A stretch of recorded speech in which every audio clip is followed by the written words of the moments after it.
Ya, selamat pagi anak-anakku semuanya. Bagaimana kabarnya kalian hari ini? Pak Deddy berharap anak-anak semuanya dalam keadaan yang sehat walafiat. Baik, anak-anak semuanya, hari ini kita akan melanjutkan lagi dengan pelajaran pendidikan agama Katolik dan budi pekerti. Pelajaran yang ke-19 tentang doa pribadi. Jika minggu sebelumnya kita sudah berbicara tentang doa syukur gereja, maka hari ini kita akan kembali mendalami tentang doa pribadi. Seperti apa nanti untuk pembelajarannya, mari kita dalami bersama-sama. Namun anak-anak, sebelum kita memulai pembelajaran hari ini, Pak Didi mengajak kita semuanya untuk awali kegiatan kita dengan doa pembuka.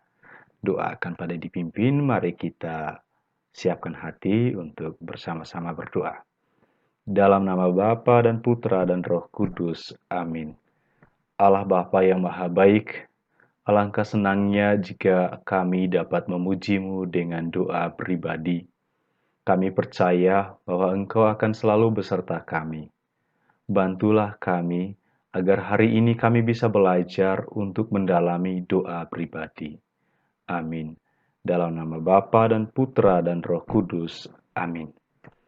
Oke, anak-anak semuanya, kita sudah memulainya dengan doa pembuka. Mari kita bersama-sama mempelajari mendalami apa itu sebenarnya doa pribadi. Kita cek. Nah, doa pribadi itu doa yang mencerminkan relasi atau hubungan pribadi dengan Tuhan.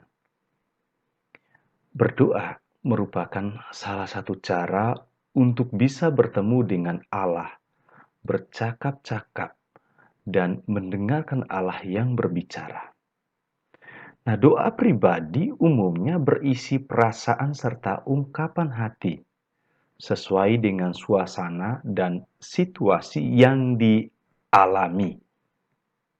Ada pengalaman suka, ada duka atau sedih, kecewa, menyesal, takut, bingung, perasaan bersyukur, kagum, dan perasaan lainnya. Itu semua perasaan-perasaan itu selalu kita ungkap di dalam doa. Yesus mengajarkan kita untuk berdoa dengan sikap rendah hati. Karena sikap rendah hati inilah sikap doa yang berkenan di hadapan Allah. Nanti kita akan lihat di dalam kisah Simon dan juga di dalam ajaran Yesus tentang bagaimana cara berdoa yang baik. Nah, mari kita simak yang paling pertama adalah cerita tentang Simon. Doa Simon dikabulkan. Hari itu Simon bangun pagi-pagi, padahal hari itu libur. Biasanya Simon malas bangun pagi saat hari libur. Ada apa hari itu? Ternyata tadi malam ibu Simon berjanji mengajaknya jalan-jalan ke mall paling besar di kotanya. Tentu saja Simon sangat gembira sehingga pagi itu dia langsung bangun dan mandi dengan riang. Tapi ada satu kebiasaan yang Simon lupakan hari itu. Dia lupa tidak berdoa saat bangun tidur. Simon, ayo cepat mandinya, panggil ibu dari dapur. Kamu harus sarapan dulu, baru kita berangkat. Siap, Bu, jawab Simon. Simon cepat-cepat keluar dari kamar mandi, ganti bajunya, kemudian makan dengan lahap. Tapi ada satu lagi kebiasaan Simon yang dilupakan, yaitu lupa berdoa sebelum makan. Simon dan ibunya berangkat dengan bus menuju mall. Di jalan, Simon melihat keramaian kota dan jalanan yang hiruk-pikuk. Tanpa terasa, mereka telah sampai di tempat tujuan. Simon heran melihat ramainya mall. Banyak orang berlalu lalang, banyak kios yang ramai dengan lampu yang gemerlapan. aneka ragam barang dijual di tempat itu tanpa terasa karena terlalu asik melihat keramaian dan macam-macam hal baru. Tangan Simon terlepas dari gandengan ibunya. Simon semakin jauh dari ibunya dan ibunya pun tidak menyadari hal itu. Setelah beberapa lama, Simon menyadari bahwa ia terpisah dari ibunya. Dia bingung, sedih, dan takut. Simon tidak tahu harus bertanya kepada siapa. Tidak ada orang yang dia kenal. Semua orang sibuk dengan diri mereka masing-masing. Ingin rasanya dia berteriak, tetapi tidak mungkin. Belum tentu ibunya mendengarnya. Apa yang harus dia lakukan? Dia membayangkan dirinya tidak bisa pulang karena dia tidak membawa uang untuk ongkos naik bus dan ia tidak mempunyai handphone untuk menghubungi ibunya. Dalam kebingungan dan ketakutannya, Simon ingat kepada Tuhan. Simon pun mencari tempat yang agak sepi. Dengan penuh kepercayaan akan kebaikan Tuhan, Simon berdoa, "Tuhan, tolonglah aku. Aku tersesat. Aku terpisah dari ibuku. Pertemukan aku dengan ibuku, Tuhan. Tuhan, ampunilah aku, karena dari bangun tidur, aku tadi sudah melupakanmu dengan tidak berdoa kepadamu. Amin." Doa yang diucapkan dengan sungguh-sungguh dan penuh keyakinan akan kebaikan Tuhan ternyata didengarkan oleh Tuhan. Tak lama kemudian terdengar lewat pengeras suara. Namanya disebut, dia ditunggu oleh ibunya di ruang informasi. Betapa senangnya hati Simon. Dalam hatinya dia pun langsung berterima kasih kepada Tuhan yang telah mendengarkan dan mengabulkan doanya. Anak-anak, inilah kisah Simon dan ibunya. Tentang pengalaman pribadinya bagaimana berdoa kepada Tuhan. Pentingnya doa pribadi itu kemudian Simon alami sendiri. Kisah doa Simon terkabul menunjukkan bahwa Simon memiliki kebiasaan berdoa setiap hari. Tapi pada hari itu ia lupa dengan kebiasaan doa pagi dan doa sebelum makan. Ia lupa kenapa? Karena sangat gembira diajak ibunya pergi ke mall. Suasana senang kadang membuat seseorang lupa dengan Tuhan. Ini poin yang harus kita garisi bersama. Pak Denny tekankan juga kepada anak-anakku semuanya. Jangan sampai kesenangan duniawi kita membuat kita lupa akan Tuhan. Simon berdoa karena mengalami kesusahan. Saat menghadapi masalah, Simon menjadi ingat pada Tuhan.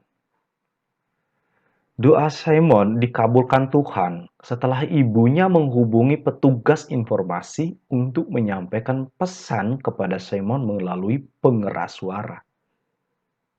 Anak-anak, sebagai umat beriman, kita sepantasnya memiliki kebiasaan berdoa secara pribadi setiap hari.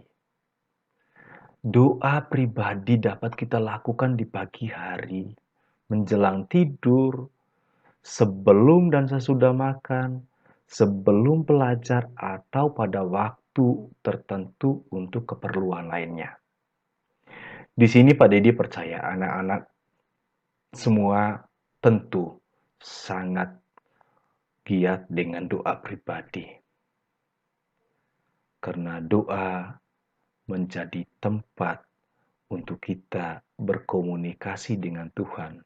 Melalui doa, kita bisa mendengarkan apa yang Tuhan sampaikan kepada kita. Pak Didi ingin bertanya sekali lagi kalau begitu, apakah kalian sudah memiliki kebiasaan berdoa secara pribadi setiap hari?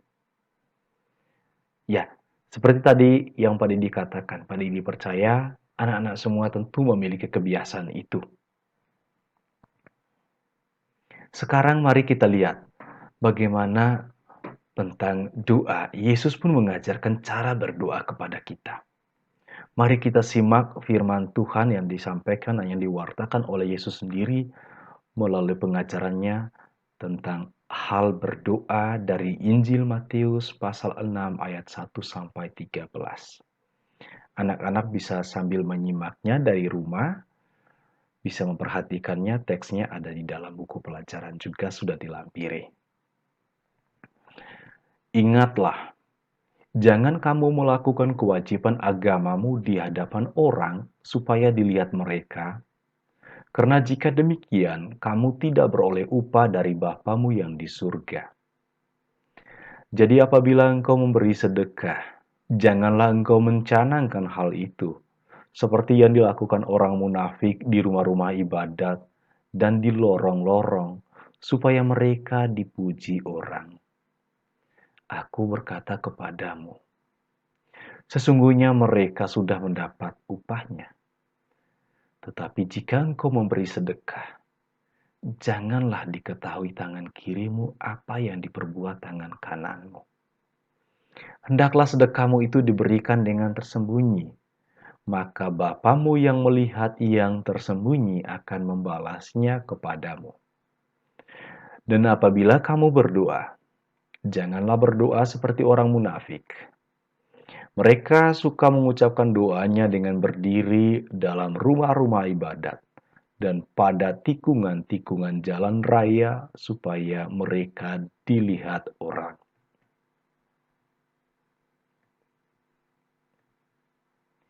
Aku berkata kepadamu, sesungguhnya mereka sudah mendapat upahnya.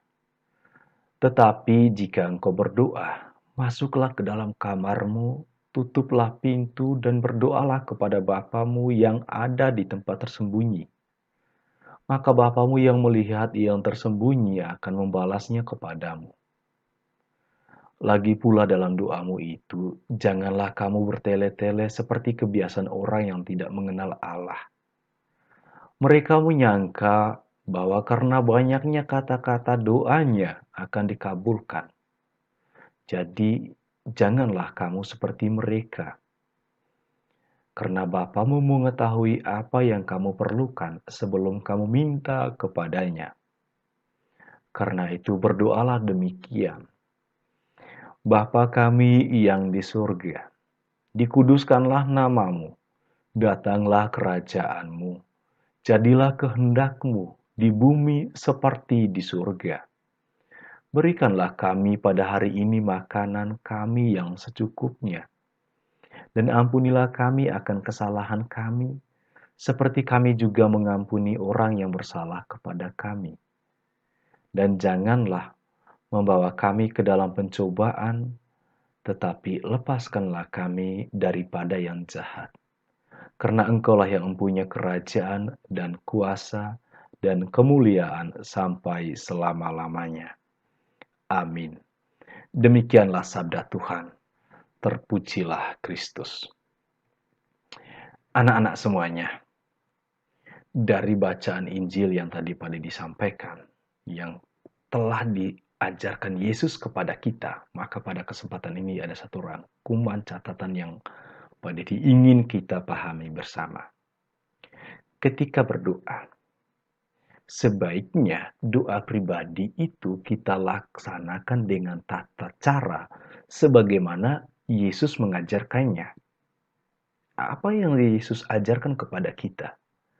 Dan apabila kamu berdoa, janganlah berdoa seperti orang munafik. Karena apa? Berdoa adalah ungkapan iman seseorang. Melalui berdoa, kita bercakap-cakap dengan Tuhan.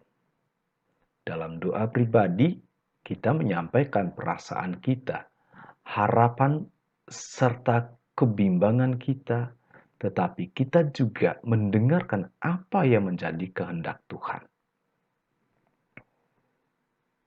Nah, kapan kita dapat berdoa secara pribadi? Anak-anak, doa pribadi itu dapat kita lakukan setiap hari. Dan setiap saat dimanapun kita berada. Baik di rumah, di sekolah, di dalam gereja, atau dimanapun sejauh memungkinkan.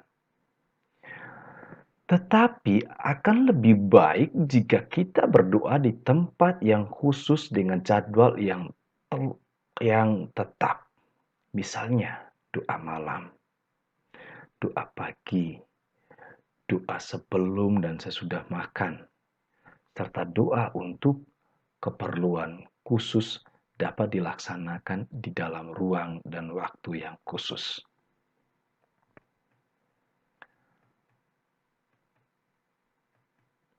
Nah, bagaimanakah doa pribadi dalam tradisi gereja? Di dalam tradisi gereja, kita mengenal berbagai bentuk doa, yaitu doa permohonan, doa pujian, serta doa syukur. Doa tersebut dapat dilaksanakan secara pribadi maupun bersama-sama. Doa tidak terbatas pada pengungkapan spontan atau dorongan batin, tetapi doa harus dikehendaki.